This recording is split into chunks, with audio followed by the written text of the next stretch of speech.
2001 AFC Championship. Bear Night 2002. 2004 AFC Championship. Week 3 2005. Week 14 2007. Week 10 2010. Week 9 2013. Bear Night 2015. Week 7 2016. 2016 AFC Championship. Jesse James caught that damn ball 2017. And Banner Night 2019. Now, what are all those games that I listed, you guys, just right now? Those are, unfortunately and painfully, all the times that Tom Brady has defeated the Pittsburgh Steelers in his illustrious career. He's beaten us 12 times, and we've only beaten him 3 times. And there is a very good chance this Sunday that not only it's the last time we ever play this guy, but we finish 3-13 against him. Steel Sermon in the house Thursday morning with another video. And this is my preview, if you can call it that, for the Bucs and the Steelers, Week 6. As always, like, comment, subscribe, follow me on Instagram and on Twitter. Links are posted down below.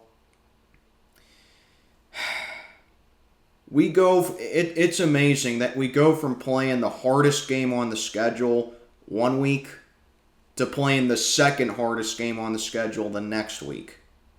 Because what I saw against Buffalo, this team don't have a care in the world.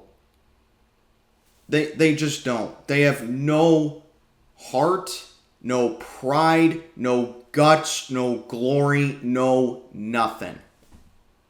And it showed because we saw players on the sideline giggling it up on the bench when you're down 35 points in the fourth quarter. And shout out to Arthur Millette for calling him out.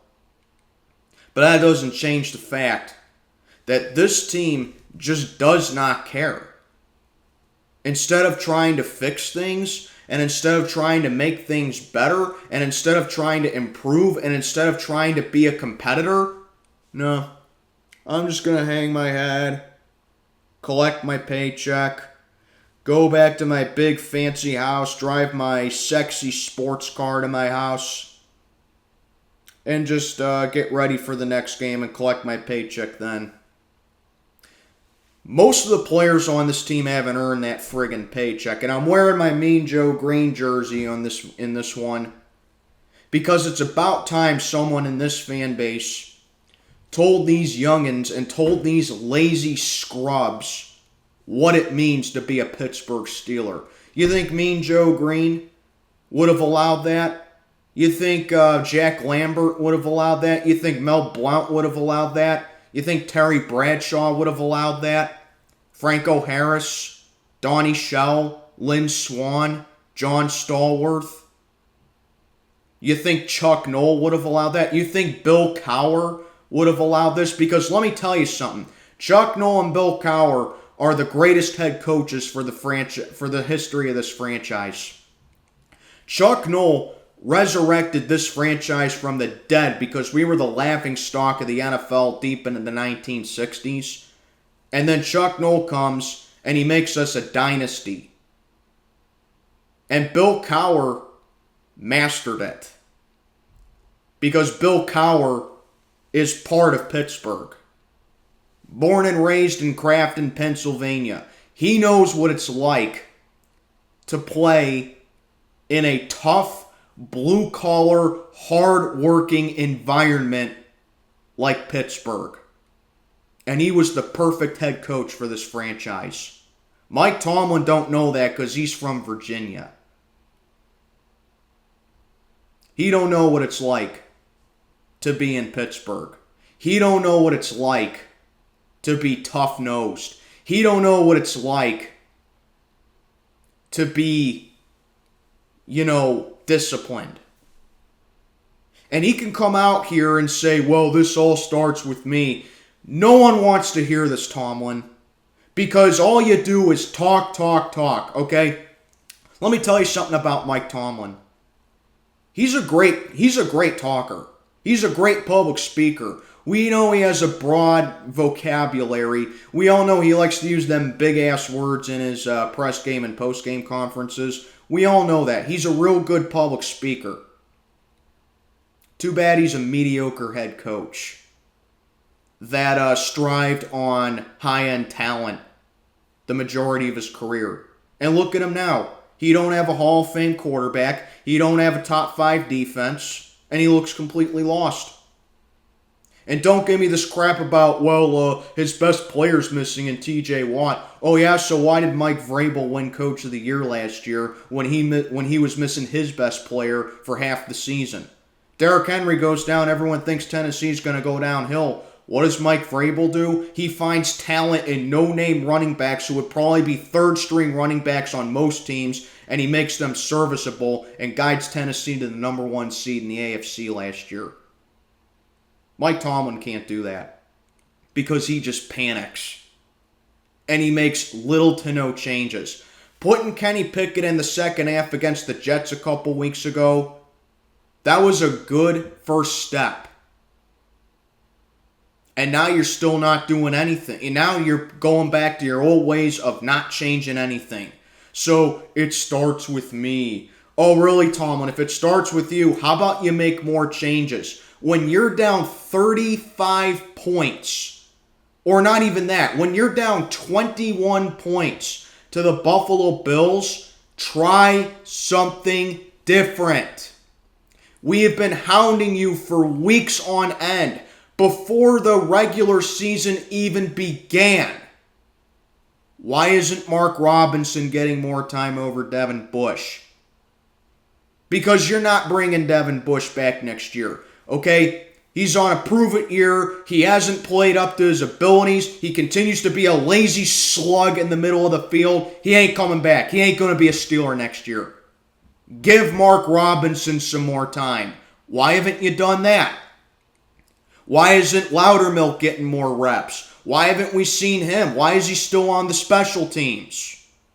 How come Calvin Austin still isn't getting playing time? What is the holdup with bringing him in there? You bring up Kenny Pickett with no problem. You bring in Jaylen Warren with no problem. So why can't you bring in Calvin Austin to help out the receiving corps? You see how inconsistent Chase Claypool and Deontay Johnson have been. So why aren't you giving Calvin Austin his chance? Baltimore was pissed off when we drafted him. So why are you not using him? Why are you kicking field goals on 4th down towards the goal line when you're down by 30 plus? Just like Ryan Clark said, the team gave up. This guy has no discipline at all. Like I said, you think Chuck Noll would have let his players laugh on the sidelines when you're down by 35? You think Bill Cowher would have done that? You think Big Ben would have allowed that? You think Jerome Bettis would have allowed that? You think Greg Lloyd would have allowed that? Lewis Lips even? Do you think Kevin Green, may God rest his soul, would have allowed that? No. You know what, Tomlin? You're right in a way. It does start with you. The problems with this team start with you. You are the reason that this team is 1-4. Mitch Trubisky's a bum. We all know that. But Kenny Pickett's in the game now. The common denominator with those two is Mike Tomlin as their head coach. Why are you not putting Chase Claypool in the slot more often and you're having him being a deep threat? And Chase Claypool still couldn't catch COVID if he was at a COVID party, by the way. Neither can Deontay Johnson. $18 million we gave this guy. $18 million we gave Deontay Johnson to make 5 catches on 13 targets. $18 million. Absolutely pitiful. So you know what, Tomlin? You're right. The problems with this, you're right, Tomlin. It does start with you. The problems on this team start with you. Don't leave that part out because you take no accountability with your players. You want another good example? Juju Smith-Schuster. He ain't on the team anymore. He's over in Kansas City, and suddenly he's having the most productive season he's ever had. Why's that, you say? Because Andy Reid knows how to use him, and Andy Reid takes accountability for his players. Why don't you see Juju Smith making TikTok videos anymore? Because Andy Reid has a spine, and he ain't afraid to call out his players. Tomlin's too nice. Tomlin's too soft. Tomlin's too much of a friend to everybody to call them out. That's what it's always been like for Tomlin. Oh, don't worry, I won't criticize you because you only have 5 catches on 13 targets. Oh, don't worry, I won't criticize you if you're having a jolly good time on the bench laughing it up when we're down by 5 touchdowns to a Super Bowl contender. Oh, I won't criticize you if you can't tackle. Oh, Devin Bush, I understand you had an ACL. Just take your time. You don't have to try, just play it nice. This coach pisses me off to no end. And that's why I'm critical of this guy. Has nothing to do with the fact, it has nothing to do with the fact that he took over for Bill Cowher in the most perfect situation in the world. It's how he is as a head coach. And he just don't have the guts. And like I always say, a team in any sport always takes on the characteristics and the attitude of their head coach or manager. How do you think the Pittsburgh Pirates keep blowing lead after lead and are completely undisciplined and just lay down and die when they play contenders? Because that's what Derek Shelton is. The San Antonio Spurs, they believe in teamwork and they play as a team. They get everyone involved. Why? Greg Popovich is a team player. Pittsburgh Penguins, they go out on the ice every single night and they get everyone involved. And they play even with the oldest core in the NHL. Why is that? Because Mike Sullivan's a team player. Mike Tomlin, soft, lazy, weak. Doesn't have the spine to call out his players. Likes everyone to be friends with one another instead of teammates. And that's why this team is 1-4. You can put all the blame on Matt Canada. You can put the blame on the offensive line, which, by the way, the offensive line, has actually been given the quarterback some decent time to throw. And we can talk about the run blocking all we want, It has been bad, but why is Najee Harris not running up? Why is Najee Harris continuing to miss the holes that the run blocking gives him? How about you put in Jaylen Warren for a change? Because when we run the ball, we're actually running the ball with Jaylen Warren. He's more explosive than Najee is. He gets more of a burst than Najee does. He gets more yards after carry than Najee does. At this point, give Jaylen Warren some more reps. Is that the player's fault, or is that just the coach's fault? Or is that just the culture of what's going on over in Pittsburgh? Pathetic, man. And that's why I'm critical of Mike Tomlin. I haven't even begun to talk about this game yet. Bucs and the Steelers. Are we going to win this game? Absolutely not. And it's not just because Tom Brady owns us. Because you take a look at this Tampa Bay team, there's no reason they can't go back to another Super Bowl. And yes, it does start with Brady, with the way that he's able to distribute the ball to everyone, the way that he's able to orchestrate comebacks, the way that he's able to just get the most out of every weapon that he has on his team. There's a reason that he's the greatest quarterback to ever play. And I can't stand this guy. I don't think any Steeler fan likes this guy. But the cold hard truth and the cold hard reality is, Steeler fans, we're going up against the GOAT. This guy has more Super Bowl rings than our entire franchise. And we've been on the stairway to 7 for 13 years now. Tom Brady, I don't even know if there's a saying for 8, you know. I'll have to come up with it later. But you get the idea. You take a look at this Bucs team. I mean, they are just stacked all around. I don't think Julio Jones is going to play in this game. I still think he's injured. But, Tampa Bay, there's no reason why they can't dominate us on offense. Leonard Fournette, he's another guy that's very familiar with us. A name Steeler fans should all know from 2017. The way that he ran it down our throats in the 2017 divisional game. He's still in the backfield, proven to be a dual threat running back. Mike Evans, one of the best receivers in the game. I don't know, knowing Tomlin, I mean, with what he has right now, we're probably going to put Cam Sutton on him. You got Chris Godwin. Russell Gage has been a great target for Brady so far. I mean, there's just too much firepower on this Tampa Bay offense, and their offensive line is still good too. They don't allow a whole lot of QB hits. They don't allow a whole lot of pressure. So what are we going to do? We all know TJ Watt's out. We all know he's going to have knee surgery. It's going to delay his return. But that don't matter. We only have 3 sacks. 3 sacks since getting 7 in week 1. Where's Alex Highsmith? Where's Malik Reed? Where are those guys at? Have we even called their name this season outside of week 1? Have we even called Malik Reed's name aside from pregame and postgame videos? So how are we going to sack Brady?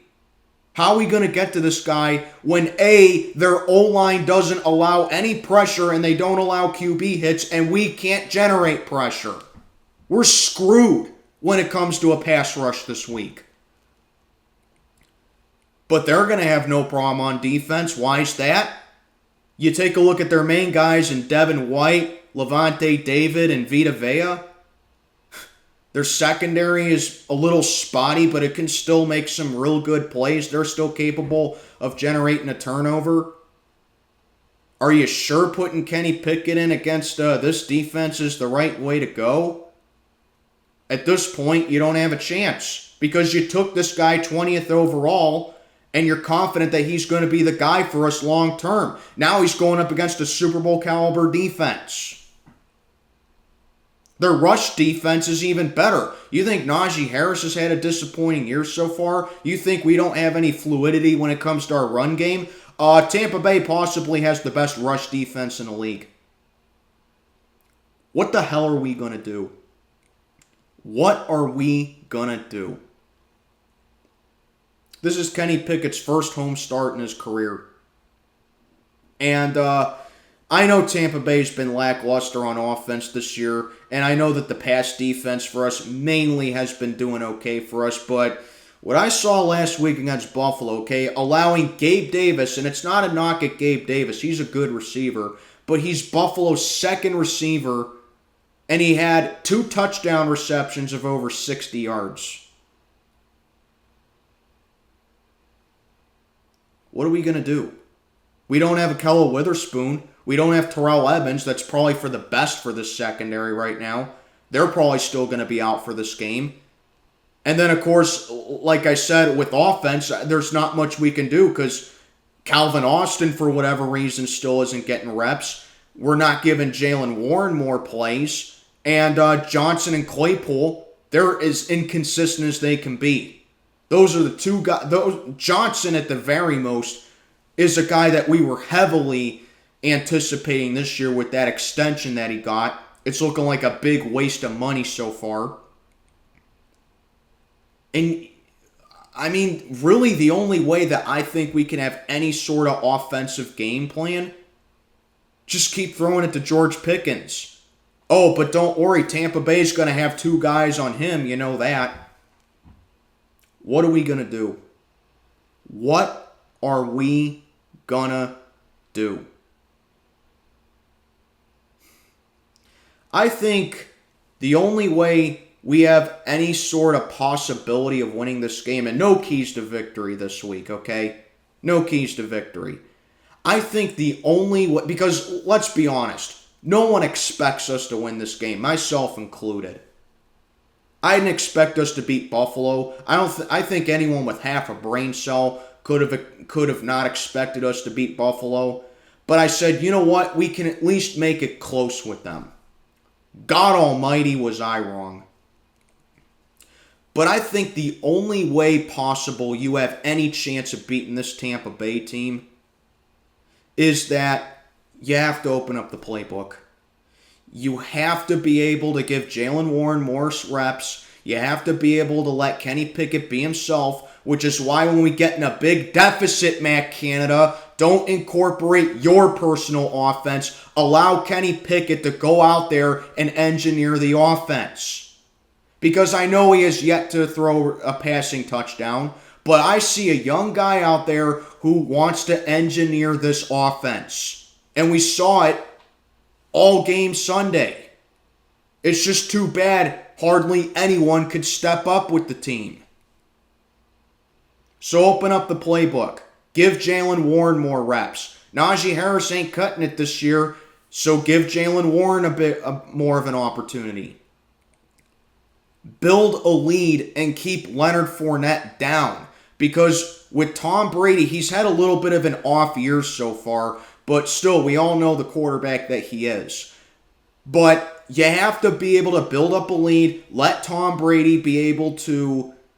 I know this sounds like a bad thing, but you have to make Tom Brady beat you. Don't make Leonard Fournette beat you. Make Tom Brady beat you. And you do that by getting a big lead and making Tom Brady throw more passes than he should. But is any of that going to happen? Are we going to get any kind of defensive push to get past that offensive line? Absolutely not. Because what do the Pittsburgh Steelers do? Just keep doing the same thing over and over again, expecting a different result. And it's so sad I have to talk about this team like this. But I'll tell you what, Pittsburgh Steelers, if by somehow, some way, you win this game Sunday, I won't say anything bad. The season will be almost forgiven. And I say almost because it won't be completely forgiven. But all I'm asking you to do, just beat the Bucs. If you beat this team Sunday, I won't say anything negative in my postgame. I don't care how you do it. I don't care who steps up and takes care of business. I don't care. Beat the Bucs. And I won't say anything negative in my postgame. And that's really all I got to say. So, Steeler fans, my advice to you, get down on your knees and say a couple of Our Fathers and Hail Marys. Because that's what this team is going to need Sunday against Tom Brady and the Bucs. Tom Brady, he just owns us. Like how Aaron Rodgers owns the Packers. Or the Bears, I'm sorry. And that's all I got to say. Like, comment, subscribe, follow me on Instagram and on Twitter. Links are posted down below. Steel Sermon checking on out for the day. May God be with you all.